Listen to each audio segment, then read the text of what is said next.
Realise हुआ कि भाई ज़िंदगी में बहुत कंपटीशन है और पूछता नहीं था तो वो बहुत ज़्यादा, बट वही है जो मोस्ट एस्पिरेंट्स करते हैं। ऑप्शंस नहीं था, यानी ऐसा होता था कि मैंने एक टाइम टेबल, यानी बोर्ड्स के लिए कभी पढ़ा ही नहीं था। हमारे रिवाइज करना है तो 20 दिन में।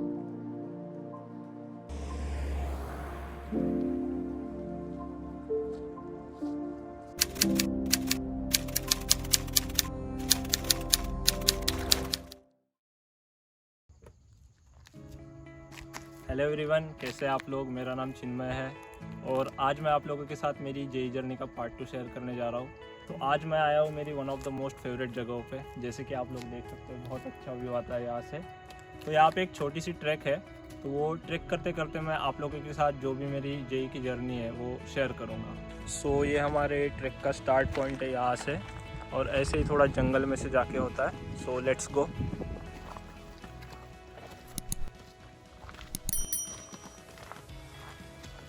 सो इन 12th class I didn't made it into IIT, but मेरा जेई एडवांस क्लियर हो गया था।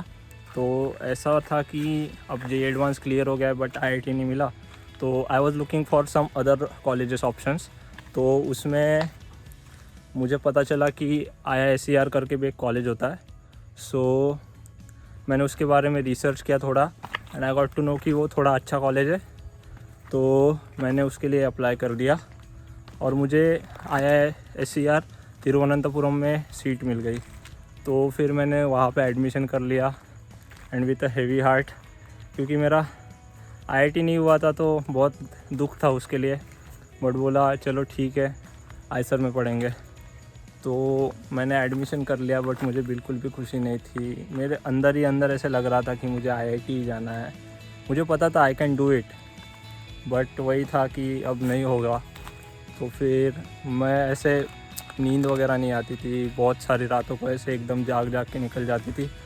तो फिर इन्हीं सारी बातों के ऊपर मैंने मेरे बड़े भाई के साथ डिस्कशन किया। तो उसने मुझे बोला कि अगर तुझे कॉन्फिडेंस है तो तू 1 ईयर ड्रॉप ले सकता है।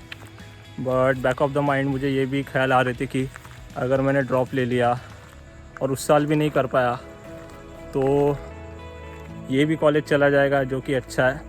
तो फिर मैंने इसके ऊपर बहुत सोचा, और मैंने बोला छोड़ो यार, रिस्क नहीं लेना है अपने को बिल्कुल भी, और तिरुवनंतपुरम जाना फिक्स कर दिया। ये देखो वहाँ पे पीछे बारिश हो रही है, क्या ही मौसम हो रखा है, और बहुत ही इतनी तेज़ बारिश हो रही है कि एकदम लिटरली देख सकते हैं हम लोग कि वहाँ पे बहुत बारिश हो रही है, और यहाँ पे एक नंबर मौसम बना है। सो ऐसे ही दिन बीते और फिर कॉलेज जाने का टाइम आ रहा था। तो मैंने अपनी बैग्स वगैरह सब कुछ पैक कर लिया था, और अगली सुबह मुझे तिरुवनंतपुरम के लिए निकलना था। तो उस दिन मैं सोने जब गया तो मुझे यानी बिल्कुल ऐसे बेचैनी सी फील हो रही थी, बिल्कुल अच्छा नहीं लग रहा था। एंड दैट नाइट आई टूक one of the most risky and one of the best decisions of my life. मैंने बहुत सोचा, और उसके बाद मैं इस डिसीज़न पे पहुंचा कि 1 साल ड्रॉप देंगे तो क्या होगा, मुझे ज़्यादा से ज़्यादा ये भी कॉलेज नहीं मिलेगा, IIT भी नहीं मिलेगा। बट अगर IIT मिल गया तो लाइफ बहुत सेटल हो जाएगी, यानी अलग लेवल हैप्पी हो जाऊंगा मैं। तो फिर मैंने यही सोचा और बोला रिस्क ले ही लेते हैं, क्या ही है ज़िंदगी में, रिस्क नहीं लेंगे तो क्या होगा। तो फिर अगली सुबह घर से निकले, लेकिन तिरुवनंतपुरम नहीं गए, हम गए नागपुर, और नागपुर जाके हमने रिपीट के लिए फिर पढ़ाई स्टार्ट कर दी। So I knew it was a very crucial decision which I took. तो मैंने यानी बहुत सोच के लिया था ना, तो मैं बहुत सीरियस था इस बार, बहुत ही ज़्यादा। तो सबसे पहले दिन मेरी जेई रिपीट के सबसे first day what I did was कि मैंने जितनी भी गलतियाँ की थी 11-12 में, जितनी भी, सारी लिस्ट आउट की, सारी की सारी, फिर वो छोटी से छोटी क्यों ना, सारी लिस्ट आउट की, और एक फर्म डिसीजन लिया कि इनमें से कोई भी मिस्टेक फिर अपन को रिपीट नहीं करना, बिल्कुल भी नहीं, at any cost. So I started studying really hard. मैं अपना होमवर्क भी करता था, मुझे जो भी डाउट है, फिर वो सिली से सिली क्यों ना, छोटा सा छोटा, सारे डाउट्स पूछता था, सारा होमवर्क करता था, जितनी भी टेस्ट सीरीज थी सारे देता था, जितने भी यानी प्रीवियस ईयर पेपर्स वगैरह होते थे सब करता था। सो इस वजह से ऐसा हुआ कि इतनी मेहनत करने की वजह से मुझे मेरे जो टेस्ट में स्कोर्स थे वो भी इम्प्रूव होते गए। तो इस वजह से मुझे कॉन्फिडेंस भी मिलता था और उसी से मैं बूस्टअप होकर और ज़्यादा पढ़ाई करने लगता था। तो ये सब होता था तब। तो ऐसे ही फिर दिन बीते और इस टाइम ऐसा था कि 2 मेंस होने वाली थी। तो फर्स्ट मेंस का टाइम आया और उस दिन पेपर के दिन this time I was not nervous because I was very well prepared.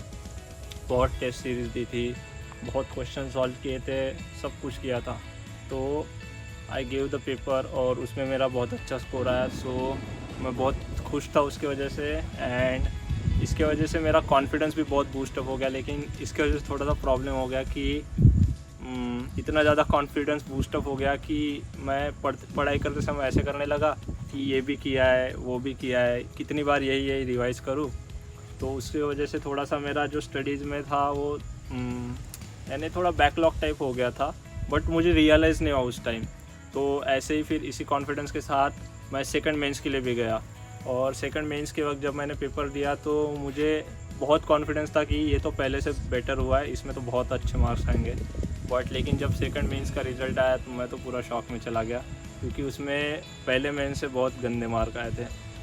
तो मुझे फिर से याद आ गया कि मैंने 11th-12th में क्या मिस्टेक्स किए थे। बट इस टाइम मुझे पता था कि मुझे क्या करना है और क्या नहीं। जो अपन ने गलतियाँ की है वो रिपीट नहीं करनी है। आई रिमेंबर कि जे एडवांस के लिए 1 मंथ बाकी था एंड तब मैंने एक टाइम टेबल बना लिया। टाइम टेबल में से एक कैलेंडर बना लिया था, काउंटडाउन कैलेंडर, जिसमें पूरा 32 लेके 1 तक रिवर्स ऑर्डर में लिखा था। और मुझे पता था कि ये जो 30 दिन है ये मेरे लाइफ यानी मेरा फ्यूचर डिसाइड करने वाले 30 दिन है कि मैं आगे ज़िंदगी में कहाँ जा सकता हूँ। वो सब डिसाइड होगा इन्हीं 30 दिनों में। तो उस समय ऐसा होता था, उन 30 दिनों के लिए मैंने बहुत ही ज़्यादा मेहनत की थी। यानी झूठ नहीं बोल रहा हूँ और ऐसे बड़ा चढ़ा के भी नहीं बोल रहा हूँ, 14 से 17 घंटे रोज़ पढ़ता था, रोज़ बिना एक भी दिन डिच किए। तो मैं रूम पे सिर्फ खाना खाने आता था और नहाने आता था, बाकी पूरा टाइम मैं लाइब्रेरी में रहता था और मैं जितना भी टाइम सोता था वो भी लाइब्रेरी में सो लेता था। वो जो 30 दिन थे बहुत मेहनत की 17-18 घंटे रोज़ पढ़ाई, बहुत बस दिन बीतते गए और ऐसे ही 5 दिन बचे, 4, 3, 2, 1। और जब लास्ट दिन था उस दिन मैंने पढ़ाई नहीं की। लास्ट दिन सिर्फ मैं खुद को मेंटली प्रिपेयर कर रहा था कि कल अपना एग्ज़ाम है, उसके लिए मेंटली तैयार रहो बिल्कुल। और अपने को पता था अपन ने बहुत मेहनत की है, यानी जो 2 साल में जितना किया उससे तो कहीं ज़्यादा गुना इस 1 साल में कर लिया था। तो कॉन्फिडेंस तो था अपने में, बट वही था कल क्या होगा किसको पता। सो जब मैं सेंटर जा रहा था एग्ज़ाम के दिन तो गाड़ी में मुझे मेरे फ्लैशबैक आ गया 3 सालों का, कि जो भी मैंने 3 सालों में किया है, कोचिंग वगैरह एंड ऑल। यानी अच्छी हैप्पी मेमोरीज थी, यानी अच्छा लग रहा था, वो सब याद आ रहा था। दोस्त बनाए, पढ़ाई भी की, सब किया, यानी ऑल ओवर एक अच्छा सा मेमोरीज क्रिएट कर ली थी। तो उस दिन मैं जब सोच रहा था तो पेपर के बारे में मैं ऐसा कुछ ख़ास नहीं सोच रहा था कि मैं आईआईटी में जाऊंगा या नहीं, आज मेरा पेपर कैसा जाएगा, क्या होगा, रिज़ल्ट कैसा होगा। मेरा बस दिमाग में यही ख्याल आ रहा था कि आज मुझे मेरा बेस्ट देना है, क्योंकि वही है जो आपको सेटिस्फाइड फील कराएगा। ऐसा नहीं होना चाहिए कि आपने एग्ज़ाम दिया कोई या कुछ भी किया लाइफ में और आपको फ़ील हो रहा है कि आपने 100% नहीं दिया और उस वजह से आप बाद में रिग्रेट करें। तो मेरे मन में बस यही था कि मुझे आज मेरा बेस्ट देना है। और फिर मेरा आईआईटी में सिलेक्शन होता नहीं होता, लोग क्या कहते हैं मुझे कोई फ़र्क नहीं पड़ता। तो क्योंकि अपन सबको पता ही है कुछ तो लोग कहेंगे, लोगों का काम है कहना। तो उन 6 घंटों में जो मेरे एग्ज़ाम के थे मैंने मेरा बेस्ट दिया, जितना पॉसिबल था उतना बेस्ट दिया। और इसलिए मुझे रिज़ल्ट्स का उतना टेंशन नहीं था क्योंकि मैं खुद सेटिस्फाइड था। I was just waiting for the results. This time I was a bit chill, not because I was confident but because I was satisfied because I gave my best. Results came. I entered my credentials and yes, this time I made it into IIT. तो guys ये थी मेरी JEE journey, 3 साल की मेहनत पूरी आपको बताई है। और यहाँ पे आप देख सकते हैं क्या ही मौसम हो रहा है, बारिश आ रही है एकदम। बहुत हसीन मौसम हो चुका है यहाँ पे। एट लास्ट मैं आप लोगों के साथ यही शेयर करना चाहूँगा कि अगर आपको कोई भी कॉम्पिटिटिव एग्ज़ाम क्लियर करना है, नीट हो, जेई हो या अदर कोई भी हो, तो उसके लिए जो मोस्ट इम्पॉर्टेंट की है वो कंसिस्टेंसी है। अगर आप कंसिस्टेंस है तो आप सब कुछ कर सकते हो। आप कितने इंटेलिजेंट है ये उस पर डिपेंड नहीं करता, आप कितनी मेहनत करते हैं। बिकॉज मैं कुछ इतना खास इंटेलिजेंट नहीं हूँ, लेकिन अगर आप मेहनत करेंगे तो आप सब कुछ पा सकते हैं। तो अगर आप जेई के लिए प्रिपेयर कर रहे हैं तो जो भी आपको होमवर्क वगैरह मिलता है, अगर आप कोचिंग वगैरह करते हैं तो आपको जो भी होमवर्क मिलता है तो उसे रेगुलरली सॉल्व करो, उसके डाउट्स वगैरह पूछो। अगर कोई डाउट्स है तो अपने कंसेप्ट क्लियर रखो, क्योंकि अगर आप लोगों के कंसेप्ट क्लियर है तो आप कोई भी क्वेश्चन सॉल्व कर सकते हो। और आपके टीचर्स आपको जो भी बताए उसको फॉलो करो।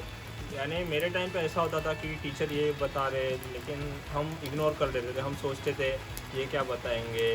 बट वो जो बताते हैं अपना उसमें एक्सपीरियंस नहीं होता, अपना यही होता है कि 1 साल हुआ है, 2 साल हुआ है। बट हमारे टीचर्स जो वो उस फील्ड में मोर देन 5, 10, 15 ईयर्स से रहते हैं, तो उनको पता है कि कोचिंग का कैसा होता है, कॉम्पिटिटिव एग्ज़ाम्स का कैसा होता है, बच्चे कैसे परफॉर्म करते हैं, यानी कौन से रूल्स फॉलो करने चाहिए। हमसे बेटर अपने टीचर्स को ही पता होता है। तो अगर टीचर्स बोले ये करो तो आपको करना ही चाहिए। हमने नहीं किया इसलिए हमें थोड़ा प्रॉब्लम हुआ, इसलिए हमको रिपीट भी करना पड़ा। तो यही सारी बातें जो आपको ध्यान रखनी चाहिए। तो बस इतना ही है, यही था। तो ऑल द बेस्ट आपको, आपकी जो भी कोचिंग कर रहे हो, जिस भी इसके लिए तैयारी कर रहे हो। आई होप कि आप लोगों को सक्सेस मिले उसमें। और इस वीडियो के द्वारा अगर आपको थोड़ा सा भी मोटिवेशन या कुछ मिला है तो लाइक कर दो यार, और चैनल को भी सब्सक्राइब कर लो। अपन को 10,000 सब्सक्राइबर करने हैं जल्दी से।